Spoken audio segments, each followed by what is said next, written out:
चलिए दोस्तों, आज हम आपको पृथ्वी के बारे में जानकारी देने जा रहे हैं। अर्थ यानी कि पृथ्वी के बारे में जानकारी देने जा रहे हैं। पृथ्वी के बारे में जो आउटर स्ट्रक्चर है पहले उसके बारे में जान लीजिएगा, फिर पूरी पृथ्वी आपको पढ़ना ही है। तो पृथ्वी के बारे में आपको 3 पॉइंट पहले जानना है। पृथ्वी का आकार किस टाइप का है यानी कि आकार जानना है। पृथ्वी अपने अक्ष पर कितनी झुकी है, झुकना जानना है। पृथ्वी अपने अक्ष पर कैसे घूमती है यानी कि घूमना जानना है। ये 3 पॉइंट आपको पृथ्वी के बारे में जानना है।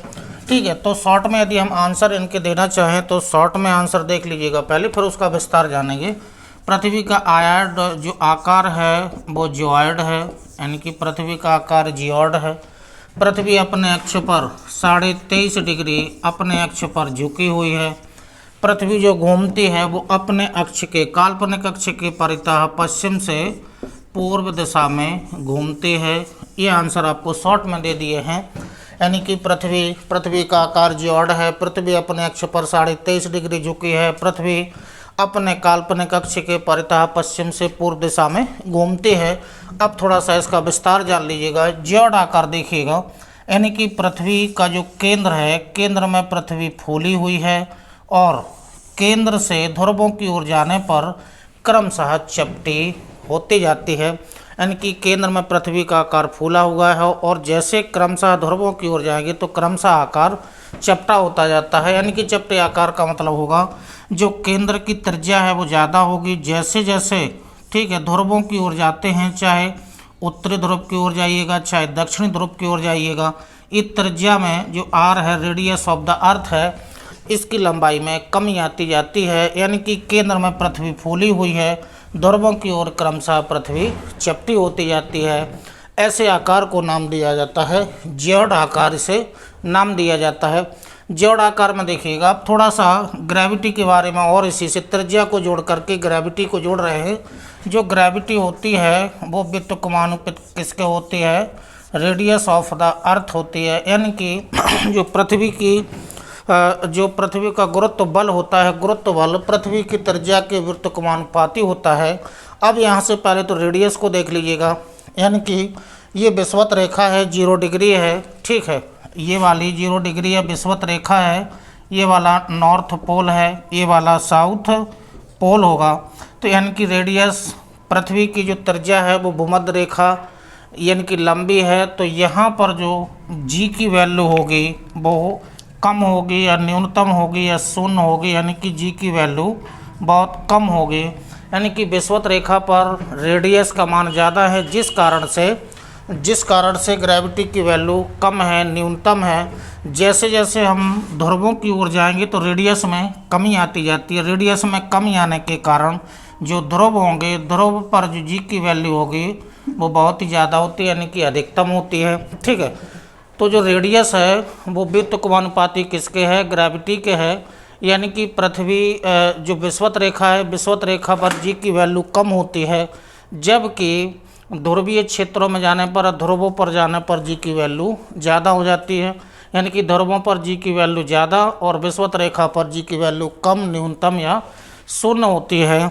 यही कारण है कि जो विश्व के जो अंतरिक्ष उपग्रह प्रक्षेपण केंद्र होते हैं वो लगभग कहाँ बनाए जाते हैं, इस विषुवत रेखीय क्षेत्र के आसपास वाले क्षेत्र में ही यहाँ पर बनाए जाते हैं। ये विषुवत रेखीय क्षेत्र में बनाए जाते हैं। क्या, अंतरिक्ष उपग्रह प्रक्षेपण केंद्र जो अंतरिक्ष में छोड़े जाते हैं वो उनके जो सेंटर होते हैं कहाँ से छोड़े जाते हैं, विषुवत रेखा से क्षेत्र से छोड़े जाते हैं। क्यों, क्योंकि पलायन वेग, ठीक है, जो पलायन वेग होता है, ठीक है, जो पृथ्वी के ग्रेविटी के विरुद्ध जाने के लिए पलायन वेग लगाना पड़ता है, इस ग्रेविटी के विरुद्ध में पलायन वेग यहाँ पर कम लगाना पड़ेगा।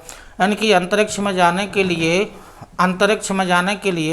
ग्रेविटी से बाहर जाने के लिए पलायन वेग चूँकि यहाँ पर कम लगाना पड़ता है। चूँकि ग्रेविटी की वैल्यू क्या है, ग्रेविटी न्यूनतम होती है, तो पलायन वेग कम लगाना पड़ता है अंतरिक्ष में जाने के लिए। ठीक है, तो पृथ्वी का आकार जियोइड है। ठीक है, ये देख लीजिएगा, इसके आकार को जियोड नाम दिया जाता है। इनके केंद्र में पृथ्वी फूली हुई है, ध्रुवों की ओर क्रमशः चपटी होती जाती है, ऐसे आकार को जियोड नाम दिया जाता है। ठीक है, तो पृथ्वी का आकार क्या हो गया है, पृथ्वी का आकार जियोड है।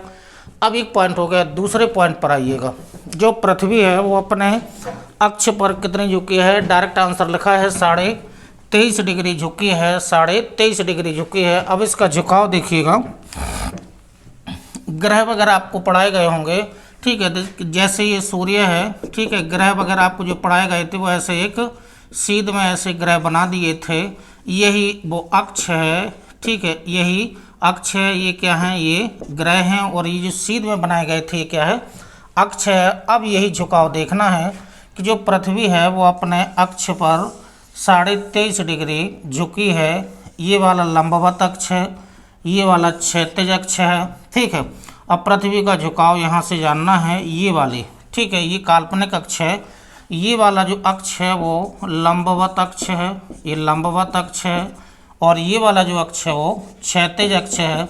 तो अब इन दोनों अक्ष के परितः पृथ्वी का झुकाव जानना है, दोनों अक्ष के परितः जानना है। तो यहाँ देखिएगा, यदि पृथ्वी अपने अक्ष पर नहीं झुकी होती है तो ये वाला जो काल्पनिक अक्ष है किसके समानांतर होता, ये लंबवत अक्ष के समानांतर होता यदि नहीं झुकी होती। अब चूंकि झुकी है तो लंबवत अक्ष के परितः कितनी झुकी है, तो ये वाला जो एंगल आएगा वो 23.1/2 डिग्री। बस यही झुकाव है, पृथ्वी अपने लंबवत अक्ष, ठीक, लंबवत अक्ष के परितः या ऊर्ध्वाधर अक्ष के परितः, लंबवत अक्ष ऊर्ध्वाधर अक्ष के परितः कितनी झुकी है, 23.5 डिग्री झुकी है।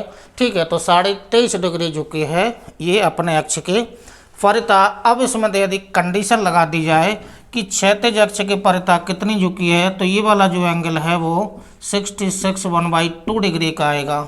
ठीक है, यानी कि आंसर देखिएगा, डायरेक्ट आंसर पूछे है, पृथ्वी अपने अक्ष के परितः कितने डिग्री झुकी है, 23.5 डिग्री आंसर है। पृथ्वी अपने लंबवत अक्ष के परितः या क्षैतिज लंबवत अक्ष के परितः या ऊर्ध्वाधर अक्ष के परितः कितनी झुकी है, तब भी आंसर 23.5 डिग्री है। शर्त लगा देगा कि पृथ्वी अपने क्षैतिज अक्ष के परितः कितनी झुकी है, तो क्षैतिज अक्ष के परितः में 66.5 डिग्री झुकी है। तो 66.5 डिग्री झुकाव क्षैतिज अक्ष के परितः है। ठीक है, तो पृथ्वी ये झुकाव है। ठीक है, 23.5 डिग्री अपने अक्ष के परितः झुकी है, लंबवत अक्ष के परितः या ऊर्ध्वाधर अक्ष के परितः या झुकी है 23.5 डिग्री झुकी है। अब आइएगा, ये 2 टॉपिक हो गए। अब आइएगा तीसरा टॉपिक, पृथ्वी घूमती है पश्चिम से पूर्व दिशा में घूमती है। तो इसका घूमना थोड़ा सा और देख लीजिएगा कैसे घूमती है। तो ये पृथ्वी है, ये ग्लोब है, ये इसका काल्पनिक अक्ष है। ठीक है, ये इसका नॉर्थ पोल है, ये इसका साउथ पोल है। अब इसका घूमना जानना है। तो जो पृथ्वी है, जितने भी ग्रह हैं, केवल शुक्र और अरुण को छोड़ करके जितने भी ग्रह हैं अपने अक्ष के परितः कैसे घूमते हैं, पश्चिम से पूर्व दिशा में घूमते हैं। ठीक है, तो पृथ्वी चूँकि एक लट्टू की भांति लटकी हुई है, तो ये अपने अक्ष के परितः, काल्पनिक अक्ष के परितः चक्कर लगाती है। तो काल्पनिक अक्ष के परितः जो चक्कर लगाती है वो पश्चिम से पूर्व दिशा में चक्कर लगाती है। डायरेक्ट आंसर क्या हो गया है, पृथ्वी अपने अक्ष के परितः कैसे घूमती है, पृथ्वी अपने अक्ष के परितः पश्चिम से पूर्व दिशा में घूमती है। अब कंडीशन पर प्रश्न देखिएगा। ठीक है, कंडीशन पर प्रश्न देखिएगा। यदि कंडीशन पर प्रश्न बने कि हो सकता है कि आप पृथ्वी के यहाँ इस क्षेत्र में खड़े होकर के देखिएगा या इस क्षेत्र में अगल बगल खड़े होकर के देखिएगा। आप यहाँ से देखिएगा पृथ्वी कैसे घूमती हुई दिखाई देगी, या फिर यहाँ बगल में खड़े हो जाइएगा पृथ्वी कैसे घूमती हुई दिखाई देगी। तो इन दोनों कंडीशन में, चाहे आप यहाँ खड़े हो जाएं, चाहे आप उस बगल में खड़े हो जाएं, चाहे इस बगल में खड़े हो जाएं, पृथ्वी हमेशा पश्चिम से पूर्व दिशा में घूमती हुई दिखाई देगी। यानी कि अगल बगल खड़े होने से पृथ्वी पश्चिम से पूर्व दिशा में ही दिखाई देगी। तो ये कंडीशन है कि यदि आप अगल में खड़े हो जाएं या बगल में खड़े हो जाएं तो पृथ्वी कैसे घूमते हुए दिखाई देगी। आंसर उसका वही है, पश्चिम से पूर्व दिशा में घूमती हुई दिखाई देगी। अब कंडीशन और देखिएगा, यदि कहा जाए कि आप उत्तरी ध्रुव के ठीक ऊपर से यहाँ से कहीं आप पृथ्वी को देखते हैं, यहाँ कहीं पर आप खड़े हो जाइएगा, यहाँ से उत्तरी ध्रुव से यहाँ पर खड़े होकर के यहाँ से देखिएगा तो पृथ्वी कैसे दिखाई देगी। उत्तरी ध्रुव के जस्ट उत्तर वाले क्षेत्र में खड़े होकर के देखिएगा, ऊपर से कहीं से देखिएगा तो पृथ्वी कैसे दिखाई देगी। यह कंडीशन लगा देगा कि दक्षिण ध्रुवीय क्षेत्र से यहाँ से कहीं खड़े होकर के देखिएगा तो पृथ्वी कैसे दिखाई देगी, घूमते हुए दिखाई देगी। तो यहाँ पर चूँकि आंसर जो होंगे बदल जाएंगे, चूँकि पृथ्वी अपने अक्ष पर पश्चिम से पूर्व ऐसे घूम रही है, ऐसे घूम रही है, ठीक है। तो यही डायरेक्शन यदि हम यहाँ लगा दें ऐसे करके, तो ये डायरेक्शन देखिएगा और ये डायरेक्शन देखिएगा। तो जो उत्तरी ध्रुवीय क्षेत्र से उत्तर से देखेंगे तो यहाँ पर जो पृथ्वी होगी वो एंटी क्लॉक आपको दिखाई देगी। यानी कि उत्तरी ध्रुव से, उत्तरी क्षेत्र से कहीं से भी देखने पर पृथ्वी कैसे दिखाई देगी, आपको देखना ऐसे है, उत्तरी ध्रुव पर खड़े हो जाइएगा ऊपर और ऐसे देखिएगा तो पृथ्वी एंटी क्लॉकवाइज डायरेक्शन में दिखाई देगी। और दक्षिणी ध्रुवीय क्षेत्र में कहीं नीचे खड़े हो जाइएगा, फिर आपको ऐसे देखना है कि पृथ्वी कैसे घूमते हुए दिखाई देगी। तो नीचे की जो डायरेक्शन होगी वो क्लॉकवाइज होगी, ये क्लॉकवाइज डायरेक्शन में दिखाई देगी। तो ये प्रश्न कंडीशन पर है। डायरेक्ट आंसर क्या है, पृथ्वी अपने अक्ष पर पश्चिम से पूर्व दिशा में घूमती है। कंडीशन वाले प्रश्न क्या हैं, पृथ्वी के बगल में खड़े हो जाइएगा तो ऐसे देखिएगा, फिर पृथ्वी को ऐसे देखिएगा, तब भी उसका आंसर क्या है, यही पश्चिम से पूर्व दिशा में ही दिखाई देगी।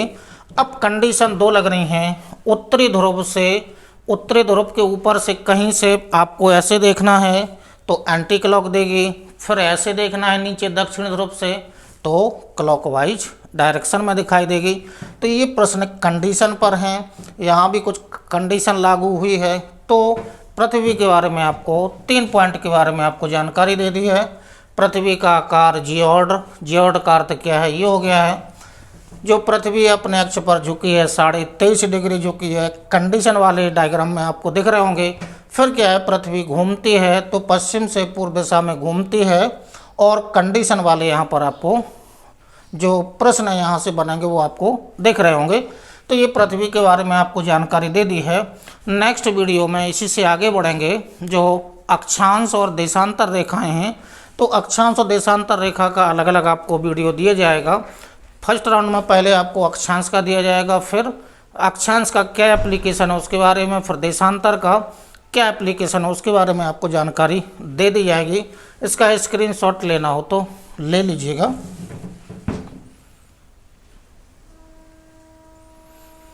चलिए, ले लिया होगा तो नेक्स्ट वीडियो का आप अक्षांश के लिए इंतज़ार करिएगा। तब तक के लिए धन्यवाद।